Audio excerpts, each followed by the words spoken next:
If you're of a certain age, chances are that the movie Men in Black played a pretty big role in your childhood. Capitalizing on the truth is out there little green men craze started by the X-Files a few years earlier, Men in Black was a true juggernaut of 90s pop culture. Starring Will Smith at the absolute height of his fame, fresh out of Bel Air and not quite getting jiggy with it, the movie followed a young NYPD officer recruited into a shadowy secret government agency created to protect the Earth from extraterrestrials. Aside from some pretty excellent alien special effects and one very disgusting bug man from outer space, the film also features some of the most iconic shots of NYC in 90s cinema. From the opening shot of an alien thug scaling the side of the Upper East Side's Guggenheim Museum to one very memorable scene in the Battery Park Tunnel, Men in Black makes the most of its setting. But perhaps the most iconic setting of all comes at the end of the film, when Will Smith and Tommy Lee Jones's Agent K and J chase that previously mentioned Bugman to Flushing Meadows Corona Park in Queens.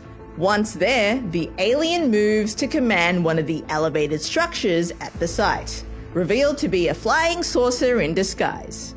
But wait, let's back up here a minute.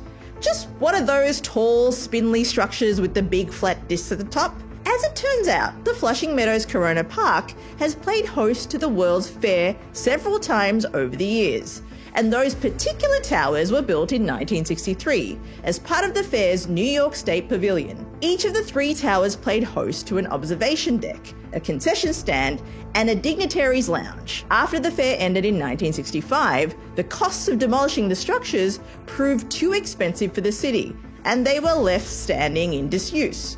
So how did they end up playing a pivotal role in Men in Black? Well, that's a question for director Barry Sonnenfeld.